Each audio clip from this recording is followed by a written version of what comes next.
이제 다 같이 일어나셔서 임재 찬양하심으로 8월 마지막 주 주일 예배를 하나님께 올려드리겠습니다.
여호와께서 우리를 위하여 큰 일을 행하셨으니 우리는 기쁘도다. 눈물을 흘리며 씨를 뿌리는 자는 기쁨으로 거두리로다. 울며 씨를 뿌리러 나가는 자는 반드시 기쁨으로 그 곡식단을 가지고 돌아오리로다. 아멘. 사도신경으로 신앙 고백하겠습니다. 전능하사 천지를 만드신 하나님 아버지를 내가 믿사오며 그의 아들 우리 주 예수 그리스도를 믿사오니 이는 성령을 태하사 동정녀 마리아에게 나시고 본도 빌라도에게 본을 받으사 십자가에 못 박혀 죽으시고 장사한 지 4일 만에 죽은 자 가운데서 다시 살아나시며 하늘에 오르사 전능하신 하나님 분한 자 계시다가 죄로서 산 자와 죽은 자를 심판하러 오시리라. 성령을 믿사오며 거룩한 공예와 성도가 서로 교통하는 것과 죄를 사하여 주시는 것과 몸이 다시 사는 것과 영원히 사는 것을 믿사옵나이다. 아멘. 그 자리에 앉아주시기 바랍니다.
우리 가는 길을 포기하지 않기 원합니다.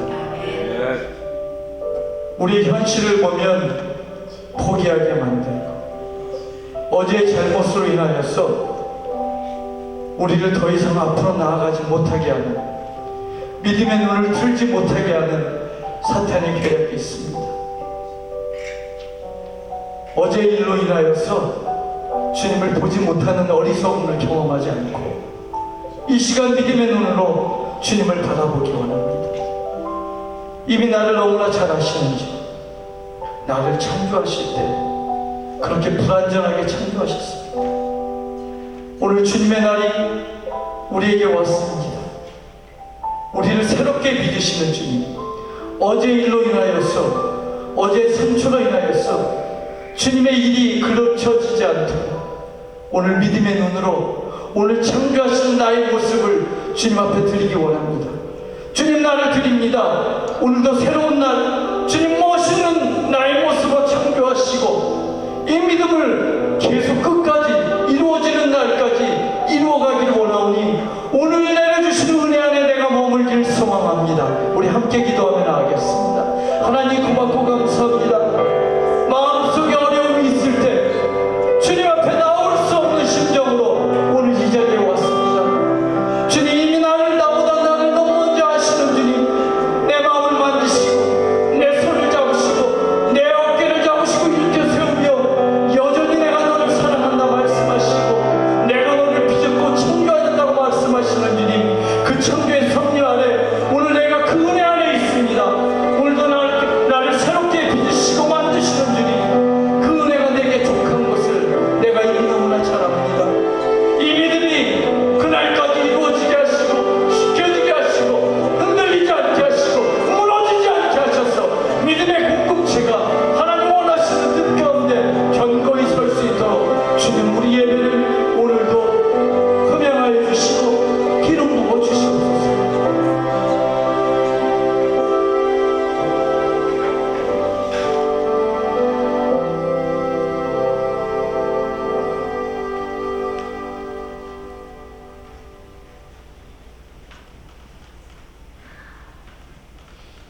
사랑과 은혜가 충만하신 하나님 아버지, 지난주도 주님의 은혜 가운데 안전하게 지켜주시고 오늘도 이렇게 주님 전에 불러주셔서 주님께 찬양과 경배를 드릴 수 있도록 은혜 베풀어 주시니 감사합니다.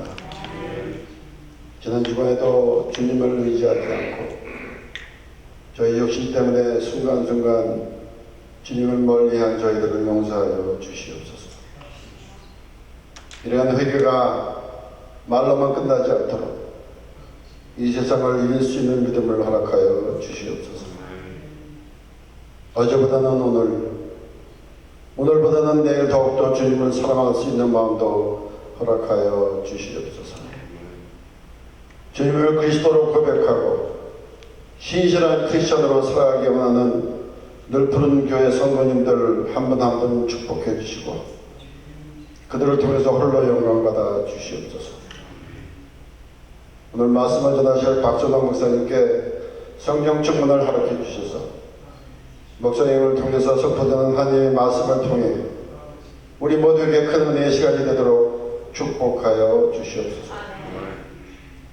또 성도님들 중에는 육신의 질병 때문에, 또 어떤 성도님은 가정 문제로 사업 때문에 기도 중에 있는 분들이 계십니다. 또 자녀 문제 때문에 힘든 시간을 하루하루 지내는 성도님도 계십니다.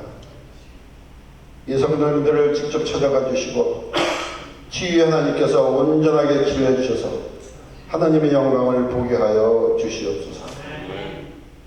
특히 담석 때문에 힘들어하시는 장성덕 권사님에게 은혜를 베풀어 주셔서 통증 때문에 힘들지 않게 도와주시고 하루빨리 완치되어서 건강한 몸으로 생활을 하실 수 있도록 도와주시옵소서.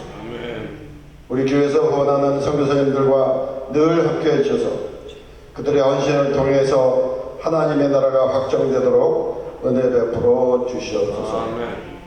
이 시간에도 성령님께서 우리와 함께 하심을 믿으며 이 모든 말씀을 우리를 구원하신 예수 그리스도 이름으로 기도합니다. 오늘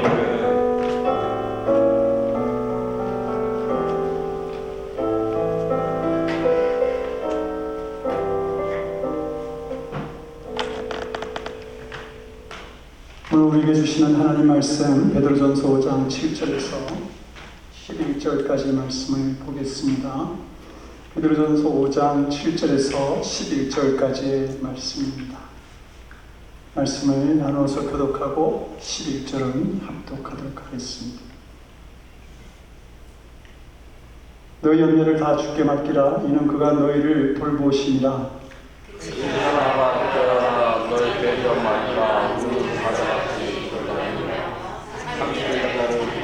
너희는 믿음을 굳건하게 하여 그를 대적하라. 이는 세상에 있는 너희 형제들도 동일한 고난을 당하는 줄을 알리라. 모든 일에 하나님 곧 그리스도 안에서 너희를 부사 자기의 영원한 영광에 들어가게 하시니라. 악한 고난을 당하는 너희를 친히 온전하게 하시며 굳건하게 하시며 강하게 하시며 턱을 견고하게 하시니라. 얻는 세상에 공하도록 그에게 있을지어다. 아멘. 기도하겠습니다. 하나님, 어두운 세상 저희들 살아갈 때에 이 대신 말씀으로 우리의 가야 할 길을 비추시고 우리가 그 말씀을 따라 살 수 있는 믿음 허락하여 주셔서 감사드립니다. 그 말씀에 순종하는 믿음이 우리를 귀한 믿음의 자녀로 하나님의 은혜 가운데 살아가게 하는 줄로 믿사옵나니 이 시간 말씀을 듣게 하시고 결단하게 하시고 그 말씀 속에 살아가는 저희들의 삶이 되도록 도와주시옵소서. 예수님의 이름으로 기도드립니다. 오늘 본문은 우리 하나님을 가리켜서 모든 은혜의 하나님이다 이렇게 말씀합니다. 은혜라고 하는 것은 우리의 이나 선함, 온 윤리적으로나 도덕적인 그런 생활들로 주어지는 것이 아니죠. 우리가 어떤 공로나 아무 자격이 없을지라도 하나님께서 거저 주시는, 우리를 사랑하심으로 주시는 것을 은혜라고 말합니다. 창세기 4장을 보게 되면 가인과 아벨이 하나님께 예배를 드렸습니다. 하나님께서 아벨의 제사만 받으시자 가인이 분노하게 됩니다. 그것을 하나님께서 아시고 내가 어찌 분노하면서 안색이 변하느냐, 제가 너를 원하고 있으니까 너는 죄를 다스려야 한다 이렇게 권유하시죠. 그런데 가인은 그 하나님의 충고에도 불구하고 동생 아벨을 죽이고 맙니다. 하나님은 그 가인의 살인을 하셨고 또 하나님이 알고 계시다고 하는 것을 가인이 알게 되자 그는 하나님께 말하죠. 하나님, 혹시 저는 방황하는 자가 되었습니다. 그리고 제가 방황할 때 저를 만나는 사람들이 저를 죽일 것입니다. 이렇게 자기의 죄에 대해서 어찌할 줄 모르는 그 가인에게 하나님은 말씀하시기를 너는 결코 죽지 않을 것이다. 너를 죽이는 자에게 내가 벌을 7배나 더할 것이고 너가 죽지 않도록 내가 표를 너에게 주겠다. 이렇게 약속하십니다. 도저히 받을 수 없는 그러한 은혜를 가인이 하나님으로부터 받게 된 것입니다.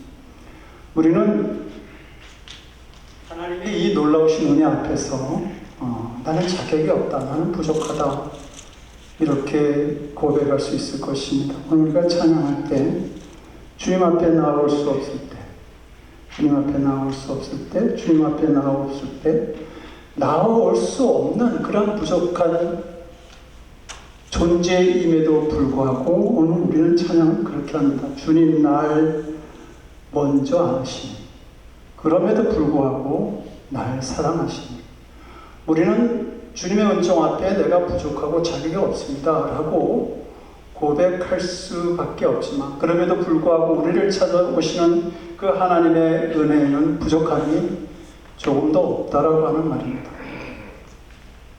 베드로가 이 편지를 쓸 당시에는 그리스도에 대한 로마 제국의 탄압과 핍박이 굉장히 심하다, 점점 고조되는 시대였습니다. 모든 그리스도인들에 대해서 우는 사자처럼 적대적 분위기가 팽배하던 시대입니다.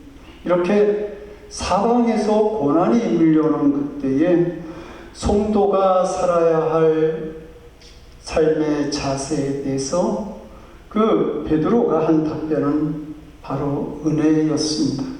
주님이 주신 은혜로 마귀를 대적하고 고난 중에도 믿음에 굳게 서서 승리하라고 하는 것입니다. 베드로가 말한 이 은혜라고 하는 것은 영적인 은혜뿐만 아니라 육적인 은혜도 있습니다. 영원한 은혜뿐만 아니라 일시적인 은혜도 있는 것이죠. 그리고 고난 중에도 찾아오는 은혜가 있습니다. 성도 여러분, 우리가 살아가는 이 세상이 언제나 행복한 것만은 아닙니다. 오늘 본문에서 말한 것처럼 성도라도 세상에서 잠깐 고난을 받지 않을 수가 없습니다. 그런데 본문은 다시 이렇게 얘기하죠. 하나님의 모든 은혜는 행복한 상황에서만 오는 것이 아니라 고난을 당하는 가운데서도 우리에게 임한다고 가르칩니다. 미국의 뉴욕 지열병원과 한국의 실로암안과병원에 어느 환자의 기도문이 붙어 있는데요. 그 기도문 내용은 이렇습니다. 큰 일을 이루기 위해 힘을 주십사 기도했더니 겸손함을 배우라고 연약함을 주셨습니다. 많은 일을 하려고 건강을 구했더니 가치 있는 일을 하라 병을 주셨습니다. 행복해지고 싶어 부유함을 구했더니 지혜로워지라고 가난함을 주셨습니다. 세상 사람들의 칭찬을 받고자 성공을 구했더니 뽐내지 말라고 실패를 주셨습니다. 풍요로움을 누릴 수 있도록 모든 것을 달라고 기도했더니 모든 것을 누릴 수 있는 삶 그 자체를 선물로 주셨습니다. 구한 것 하나도 주어지지 않을 줄 알았는데 내 소원 모두를 들어주셨습니다. 하나님의 뜻을 따르지 못한 삶이었지만 미처 변하지 못한 기도까지 들어주셨습니다. 나는 가장 많은 축복을 받은 사람입니다. 이분은 가난과 질병, 실패 그 가운데서도 자신과 함께 하신 하나님의 은혜를 발견한 사람입니다. 고난 중에 찾아오는 은혜가 없다고 한다면 이런 간증을 할 수 없을 것입니다. 하나님의 은혜는 고난 가운데서도 우리에게 언제나 찾아온다는 말입니다. 근데 우리가 태양빛이 너무 밝아서 그 태양을 보지 못하는 것처럼 하나님의 은혜가 너무 커서 우리가 깨닫지 못할 때가 많이 있습니다.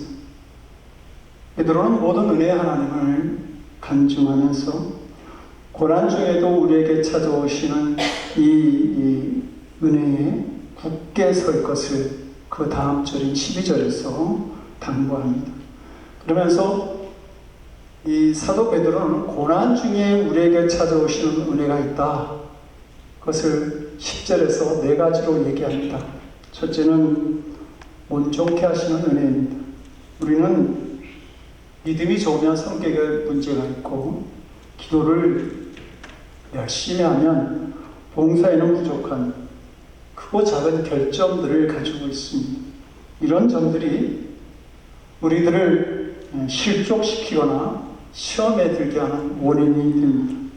그러므로 하나님께서는 우리가 고난을 겪을 때에 그 고난을 통해서 우리의 약한 점들을 드러내게 하시고 또 그것을 고치도록 하시는 것입니다.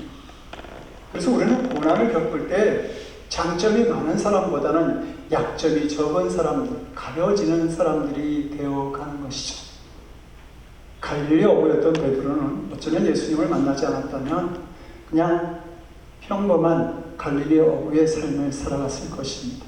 근데 그가 예수님을 만나고 난 다음에 자기의 집과 가정과 직장을 다 버려두고 힘들고 어려운 전도자의 삶을 살아가게 됩니다. 예수님이 돌아가시게 되자 유대 종교 지도자들은 베드로를 죽이려는 목적으로 그를 감옥에 가두고 핍박을 하게 되죠. 근데 그는 그런 수많은 고난 가운데서 더욱더 온전해지는 사람으로 자라가고 변화해가는 것을 볼 수 있습니다. 그것의 단적인 예가 베드로후서 3장 15절에 나오는 우리의 사랑하는 형제 바울이라는 표현입니다. 우리의 사랑하는 형제 바울. 갈라디아서 2장을 보게 되면 바울이 베드로를 굉장히 면박을 주는 장면이 나옵니다. 큰 모욕을 당하게 되는 것이죠. 안디옥 교회를 이제 베드로가 방문을 했는데 그 안디옥 교회가 튼튼히 세워져가는 모습을 보면서 베드로가 그 안디옥 교회들과 아주 즐거운 마음으로 함께 식사를 하게 됩니다. 근데 그때 이 이방인들과는 식사를 하면 안 된다고 주장하는 그 율법을 강하게 주장하는 유대 기독교인들이 그 식사 자리에 들어오게 돼요. 그것을 베드로가 보고 분쟁이 일어날 것을 염려해서 그 자리에서 일어나 밖으로 나갑니다. 근데 이것을 본 바울이 이것은 이방 기독교인들, 안디옥 교인들을 모욕하는 행위라고 생각하고 공개적으로 그 베드로에게 망신을 줍니다. 당시 베드로는 사도 중에 사도였고 하루에도 3,000명, 5,000명을 그 그리스도에게로 돌아오게 하는 오순절날의 위대한 설교자였습니다. 그 당시 바울보다도 더 높은 사도적인 배분, 직위를, 권위를 가지고 있었던 사람이죠. 그리고 지금 그 자리에 베드로는 예루살렘 교회를 대표해서 온 그 당시 최고의 사도였습니다. 그러나 베드로는 이 바울의 책망을 자기의 그 책망에 자기의 잘못을 인정합니다. 바울의 말이 옳다고 받아들인 것이죠. 그리고 자기의 콧대를 꺾은 그 바울을 향해서 우리 사랑하는 형제 바울이라고 하는 최대의 찬사, 존경, 예의를 표했던 것입니다. 여러분, 그 베드로가 어떤 사람입니까?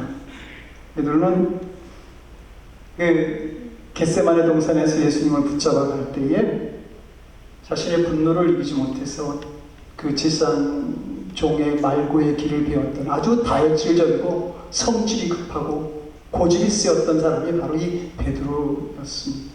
그러던 그가 예수님과 함께 힘들고 어려운 전도자의 삶을 살아가고 그리고 초대교회에 불어닥친 그 고난의 광풍을 온몸으로 받아내면서 점점 온전한 사람들, 온전한 믿음의 사람들 성장하고 달라져 갔던 것입니다. 두 번째 원인은 굳건하게 하시는 것입니다. 우리는 모두 처음에는 돌봄이 필요한 어린아이와 같습니다.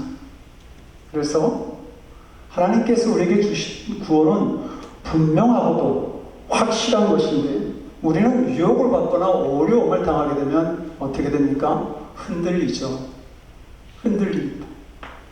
쉽게 흔들립니다. 그러나 우리는 고난을 겪으면서 확신에 관한 믿음을 가지게 되고 신앙적으로 인격적인 안정된 인격을 가지게 되는 것입니다. 어린아이의 일을 어리는 성도가 되는 것이죠. 구약 성경에 나오는 욥을 욥 1장 1절은 제일 처음 이렇게 소개합니다. 온전하고 정직하여 하나님을 경외하며 악에서 떠난 자였다. 그런데 이때 욥의 믿음은 어떤 믿음입니까? 하나님을 직접적으로 체험하지 못한 믿음이었습니다. 귀로 듣기만 하는 믿음이었다고 욥은 이야기를 합니다. 그러나 그가 하루아침에 재산을 다 잃고 자식은 죽고 건강마저 잊어버린 채 친구들의 모함까지 받아야 하는 이 고난을 당한 후에 그가 이렇게 고백합니다. 내가 죽게 대하여 귀로 듣기만 하였사오나 이제는 눈으로 하나님을 배웁나이다. 백문이 불여일견이 이제는 확실한 믿음, 체험적 신앙에 거하게 되었다는 말입니다. 성경은 그 믿음이 그로 하여금 갑절의 축복을 받게 하였다라고 증거하지만 가장 큰 축복은 더 이상 흔들리지 않는 그 믿음으로 하나님과 함께하는 신앙이었을 것입니다. 말할 수 없는 고난이 그들을 흔들 수 없는, 그를 욥을 흔들 수 없는 확실한 믿음에 거하게 한 것입니다. 세 번째 은혜는 강하게 하시는 겁니다. 큰 살림을 해본 사람이 일에 겁을 내지 않습니다. 그런 것처럼 영적인 싸움에서도 많은 고난으로 단련된 성도가 영적 싸움에서 겁을 내지 않습니다. 하나님께서는 우리를 강한 그리스도의 군사로 세우기를 원하십니다. 우리가 강한 그리스도의 군사가 되기 위해서는 훈련을 받아야 하는데 하나님께서 우리를 훈련시키는 도구로 사용하시는 것이 바로 이 고난입니다. 바울은 고린도후서 12장에서 이런 고백을 합니다. 여러 계시를 받은 것이 지극히 크므로 너무 자만하지 않게 하시려고 내 육체에 가시 곧 사탄의 사자를 주셨으니 이는 나를 쳐서 너무 자만하지 않게 하려 하신다. 이것이 내게서 떠나가기 위하여 내가 3번 죽게 간구하였더니 그냥 편한 마음으로 간구했을까요? 정말 간절한 마음으로 간구하였기에 이렇게 성경에도 써져 있는 그의 기도였을 것입니다. 그가 3번 죽게 간구하였더니 나에게 이르시기를 내 은혜가 누구 은혜입니까? 하나님의 은혜입니다. 하나님의 은혜가 내게 족하도다. 바울은 육체의 가시 때문에 기도하게 되었습니다. 그런데 하나님은 그의 기도에 대해서 내가 너무 자만하지 않도록 내가 가시를 주었는데 그 가시로 인해서 약할 때 내가 강하다. 이렇게 말씀하시고 응답을 주신 것이죠. 그 바울이 고백하지 않습니까? 내게 능력 주시는 자 안에서 내가 모든 것을 할 수 있다. 그의 약함이 오히려 주님의 능력을 받을 수 있는 그릇이 되었던 것입니다. 영국의 문학가이자 신학자인 루이스에게 한 사람이 찾아와서 물었습니다. 왜 인간에게 고난이 있어야 합니까? 그러자 루이스는 이렇게 대답합니다. 그러지 않아도 타락한 인간이 고난마저 없다고 한다면 얼마나 교만하겠습니까? 인간은 어려운 일이 일어나기 전에는 하나님께 귀를 기울이지 않는 습관이 있습니다. 그러므로 보통은 기머거리와 같은 인간에게 하나님의 음성을 듣게 해주는 확성기와 같습니다. 여러분, 우리는 죄악 덩어리입니다. 그런데 고난마저 없다고 한다면 인간들은 스스로 교만해서 하나님을 찾을 생각도 하지 않을 것이고 그러므로 더 죄를 범하게 되면서 더 타락한 삶으로 나아가게 되는 것이죠. 그나마 고난이 있기 때문에 그 고난 속에서 하나님을 찾게 되고 하나님 앞에 나오는 것입니다. 그런데 하나님을 찾는 이 고난이 우리로 하여금 강한 자로 만드는 것입니다. 다시 마치 만군의 여호와의 이름으로 내게 갔다라는 그 고백을 통해서 골리앗을 이긴 것처럼 말입니다. 주님을 사모하는 것, 고난 중에 연약한 가운데 주님을 사모하는 그 믿음으로 죄를 이길 수 있고 죽이고 멸망시키러 오는 그 마귀의 권세를 꺾을 수 있으며 우리를 미혹하려는 세상에서 승리할 수 있는 것입니다. 네 번째 은혜는 덜을 경고케 하시는 은혜입니다. 덜을 경고케 한다는 말은 뿌리를 깊이 내린다는 말입니다. 여기저기 옮겨 심으면 건강한 나무가 될 수 없습니다. 이런 하나님의 계획을 알면 어려움을 당할 때 우리는 쉽게 움직이지 말아야 한다는 사실도 깨닫게 되죠. 신앙생활도 더가 경고해야 한다. 가정과 교회와 기업의 축복도 뿌리가 깊이 내려야지만 비로소 실현되어질 수 있습니다.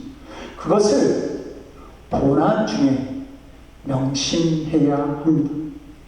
하나님은 모세를 애굽의 호화로운 궁전에서 쓸쓸하고 초라한 미디안 광야로 쫓아내셨습니다. 하나님은 애굽 왕자와 같은 이 모세의 신분을 양친한 복동의 천한 신분으로 낮추셨고 힘있고 패기가 넘쳤던 그 40세의 모세를 80세의 노인이 될 때까지 그를 지도하셨습니다. 그리고 이 40년의 삶이 모세를 영적 지도자로서의 인격을 다지는 기초 공사의 시간으로 만드신 것입니다.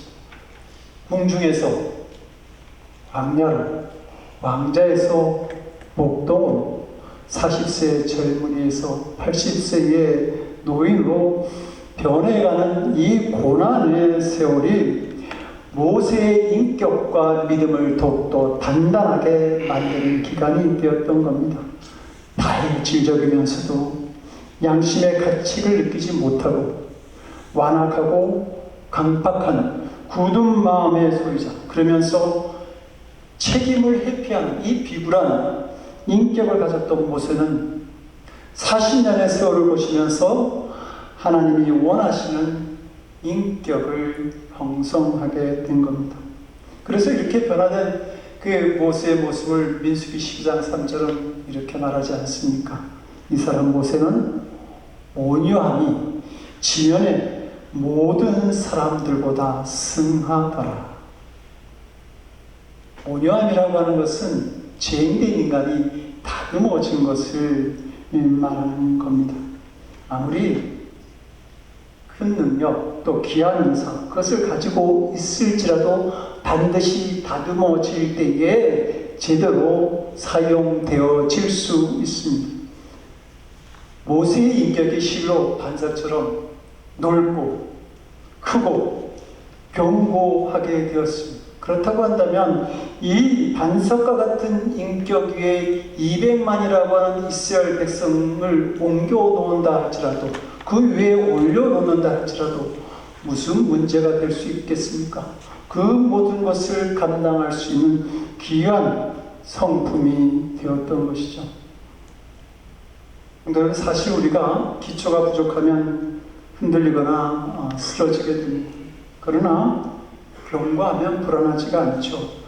넘어지지 않고 끝까지 잘 견딜 수 있게 됩니다. 자기의 맡은 바 임무를 끝까지 잘 감당할 수 있게 되는 것이죠. 그래서 예수님도 반석, 바위라고 하는 그 뜻을 가진 그 베드로의 이름 위에 교회를 세우겠다라고 말씀하신 것입니다. 감히 그 교회를 헐자가 없고 음부의 권세가 그것을 이길 수 없기 때문인 것이죠.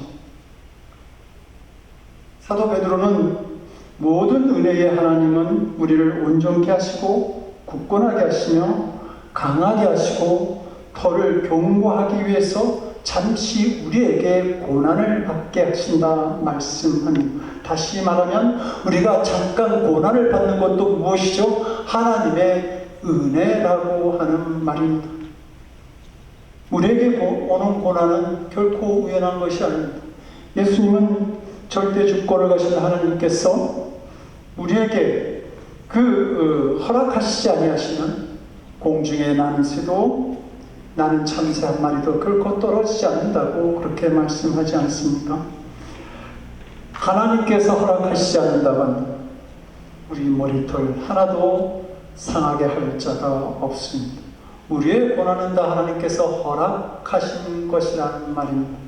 그러므로 베드로가 오늘 7절에서 말하는 겁니다. 너희 염려를 다 주께 맡겨라. 고난은 다 하나님께서 주신 것이고 그 고난 속에는 하나님께서 우리에게 주시고자 하는 놀라운 은혜가 있기 때문이라고 말하는 겁니다. 염려하고 낙심하는 것, 그것은 마귀가 우리가 빠져들도록 파놓은 함정일 뿐입니다. 우리는 결코 고난으로 망할 존재도 아니고 하나님의 자녀들도 아닙니다. 여러분, 하나님께서 시작하신 일을, 하나님 스스로 하신 일을 중도에서 하나님께서 포기하실까요? 아니요. 하나님께서 우리를 구원하셨습니다. 하나님께서 우리를 구원하셨습니다. 끝까지 구원과 축복으로 인도하실 줄 믿으시기 바랍니다. 예수님께서 제자들과 마지막 만찬을 하실 때에 그들을 바라보는 마음을 요한복음 13장 1절은 이렇게 말합니다. 유월절 전에 예수께서 자기가 세상을 떠나 아버지께로 돌아가실 때가 이른 줄 아시고 세상에 있는 자기 사람들을 사랑하실 때 어떻게 사랑하신다고요? 끝까지 사랑하시니라. 여기서 끝까지라고 하는 말은 당신의 생명을 주시기까지, 목숨을 내놓으시기까지 당신의 사랑하는 사람들, 바로 우리들을 사랑하신다라고 하는 말입니다. 하나님이 은혜로 시작하신 일이 우리의 연약함으로 인해서 실패하게 될까요? 결코 그럴 수가 없습니다. 빌립보서 1장 6절을 보면 너희 속에 착한 일을 시작하신 이가 그리스도 예수의 날까지 이루실 줄을, 너희 속에 착한 일을 시작하신 이가 그리스도 예수의 날까지 이루실 줄을 우리가 확신합니다. 오늘 우리가 불렀던 복음성가에도 이와 비슷한 내용이 있었던 것을 압니다. 그리스도 예수의 날까지 이루실 줄을 우리가 확신하노라. 그렇죠. 비록 우리가 고난 속에 있을지라도 우리를 향한 하나님의 구원과 은혜는 완성되어진다는 말입니다. 이 은혜가 반드시 이루어지는 이유는 두 가지가 있습니다. 하나는, 첫째는 모든 은혜가 그리스도 안에서 오는 것이기 때문입니다. 우리를 위해서 자신의 생명까지 아낌없이 주신 하나님에 대해서 성경은 이렇게 말하죠. 자기 아들을 아끼지 아니하시고 우리 모든 사람을 위하여 내주시니가 어찌 그 아들과 함께 모든 것을 우리에게 주시지 아니하시겠느냐. 그리스도를 주신 것처럼 당신의 독생자를 우리를 위해 주신 것처럼 우리를 위해 모든 은혜를 베풀 것이라고 말하고 있는 겁니다. 두 번째는 하나님께서 우리를 부르셨기 때문입니다. 하나님께서 저와 여러분을 부르셨습니다. 바로 우리를 자신의 영원한 영광에 들어가게 하기 위해서 말입니다. 바울의 삶은 매 순간 영적 전쟁의 현장이었습니다. 그래서 그런 지나온 삶을 돌아볼 때 이렇게 말하죠. 선한 싸움을 싸우는 삶이었다고 그렇게 고백합니다. 그런 고난의 자리에서 바울은 자신의 달려갈 길을 다 마치게 됩니다. 그러면서 그런 디모데후서 4장 8절에서 이렇게 고백하죠. 이제 후로는 나를 위하여 의의 면류관이 예비되었으므로. 어려움이 기다리고 힘들어도 달려갈 길을 달려간 그를 위해서 우리 주님께서, 우리 하나님께서 의의 면류관을 준비해 놓으신 것입니다. 주님은 우리를 이 영광 가운데 우리를 부르고 계시기 때문에 절대로 우리의 이 길을 포기하지 않게 하시고, 그리고 고난 중에 은혜를 베푸시는 분이라고 하는 사실입니다. 성도 여러분, 오늘 세상 속에서 여러 가지 어려운 일들로 고통스러워하는 교우들에게도 이 축복의 말씀이 그대로 현실적인 사건으로 믿음으로 나타나기를 주님의 이름으로 간절히 축원드립니다. 기도하시겠습니다. 전능하신 하나님, 우리가 살아가는 삶에는 고난과 어려움이 연속입니다. 그러나 그 일들 가운데 다 주님의 뜻과 계획이 있음을 알게 하시니 진실로 감사를 드립니다.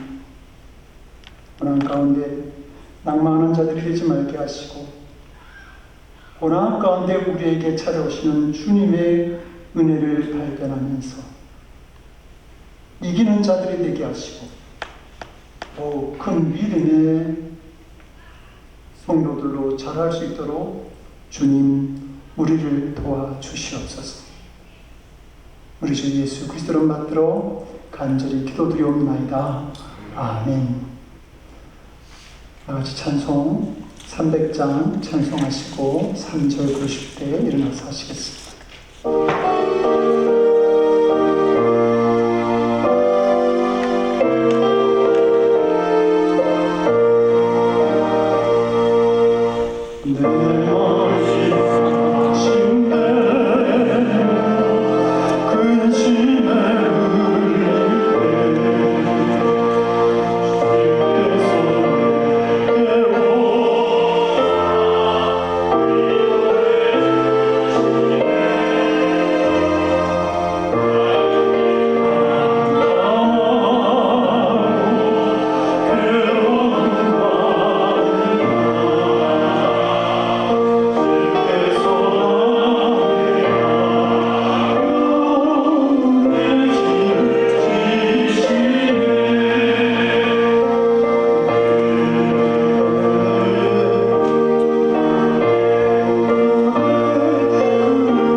주님의 은혜가 족합니다.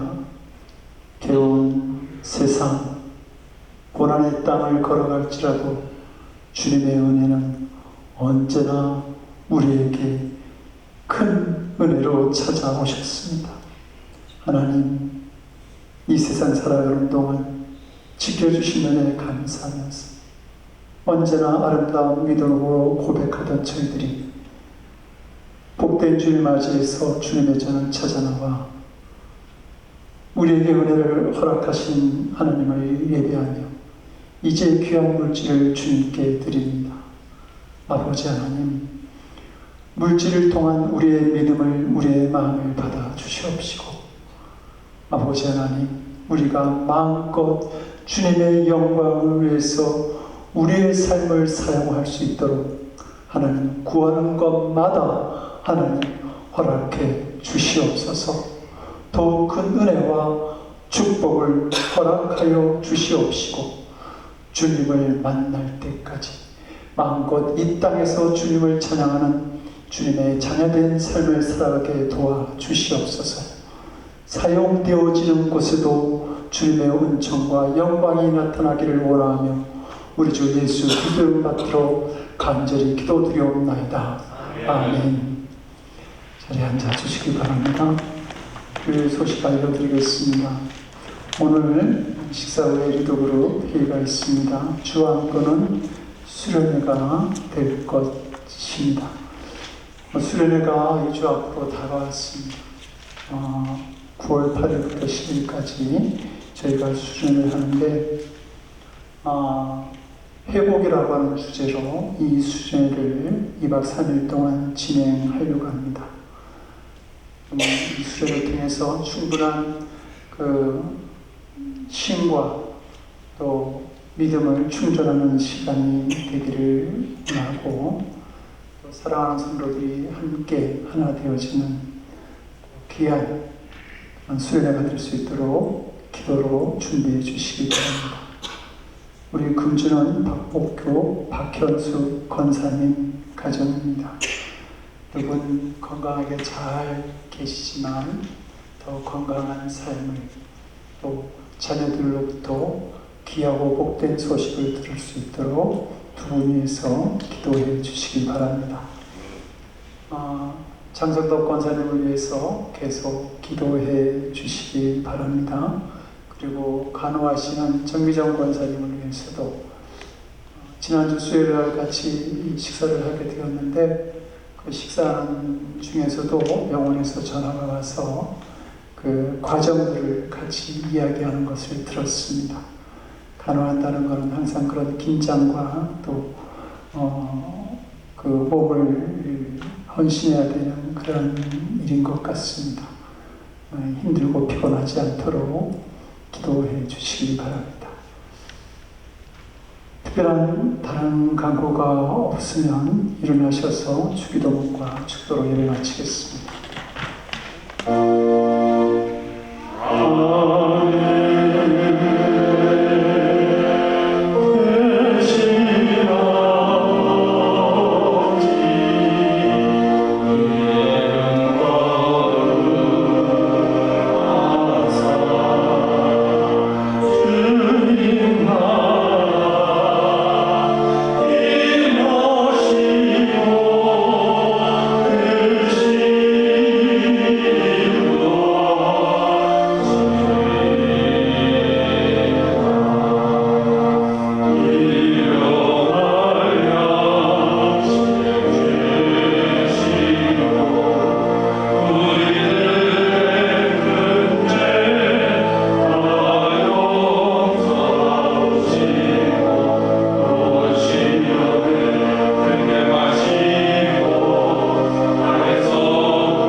이제는 우리가 귀한 은총으로 나아갈 수 있도록 넉넉한 길이 되어주신 우리 주 예수 그리스도의 크신 은혜와